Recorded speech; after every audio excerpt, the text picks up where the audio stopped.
McGraw, live in the morning on KTRS. You know, I would imagine I've thought more about what happened than all of you put together. I've lost more sleep than all of you put together. That part of the 11 hours of testimony for former Secretary of State Hillary Clinton on Benghazi. Lana Zak, ABC News correspondent, was there. Lana, good morning. Good morning, McGraw. Did we learn anything new? Well, not according to the committee. There's very little new information that came out. There were two small pieces. One that a note that quoted Hillary Clinton. It was not from her, saying that in a conversation with the prime minister immediately after the attack, she said it had nothing to do with the film. That was the prime minister of Egypt. The second was an email to daughter Chelsea, in which she said that it was an attack by a terrorist, like an Al-Qaeda-like terrorist group. But neither of those are smoking guns, and that's the closest we came to any new information after 11 hours of testimony yesterday. Can you explain to me why they were so caught up on emails with Sidney Blumenthal? Sidney Blumenthal, that name was repeated over and over again. Hillary Clinton said that he's been a family friend for a long time. He was an advisor to President Bill Clinton, but she sort of described their relationship as, hey, this was the guy who you'd see at a dinner party, and he'd come right up to you and get you into the corner and tell you all he wanted, all he felt he knew about Libya, but that he was not, in fact, an advisor to her. He sent her lots of emails, and that's what the committee was really focused on. Who was this guy? Why did he send her so many emails? What did he know? Did he have more access than the ambassador himself? And to which Clinton's reply was, just because somebody sends you emails doesn't mean that those are emails that you're necessarily listening to. And I think everybody who gets forwards from maybe their favorite aunt all the time can relate to that. But she was saying that just because she had more emails from him does not mean that he had better access or more information. So she wasn't reading all the memes she was getting from Sidney Blumenthal.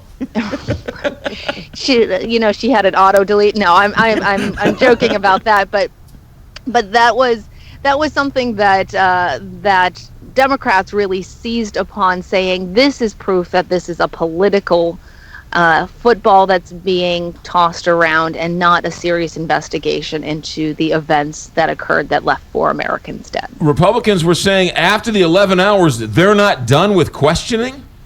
20 more witnesses they'd like to call, they said. And Democrats pointed out that this committee has already cost taxpayers almost $5 million, and it's the 8th time that Benghazi has been investigated, and very little new information is coming out of there. So there's a possibility that Democrats may boycott the committee going forward and leave it. That's something that we're starting to hear rumblings of. We're also starting to hear Republicans are also mocking their own party over this as well in some circles.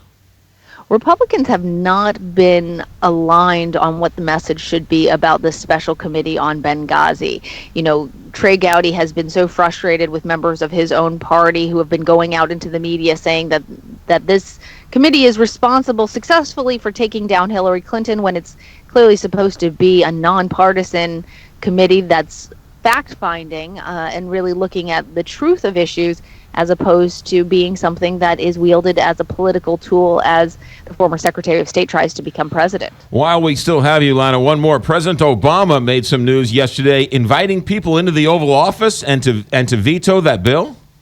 This is only the 5th time in his presidency he has vetoed a bill, and it's a bit confusing because it wasn't the bill itself or the content of the bill that he was really opposed to. There was a little bit about Guantanamo that he didn't like, but more of it was a message he said that he wanted to send to Congress, saying we have to stop this piecemeal method of trying to fund our government, and we need to start working like legislators and come together in the best interest of the nation and debate things out, make compromises, and stop with these budget deadlines that threaten to derail our nation and shut down our government every couple of weeks. Lana Zak with us, ABC News correspondent. Busy day in Washington. Lana, thanks for checking in. Wonderful talking to you.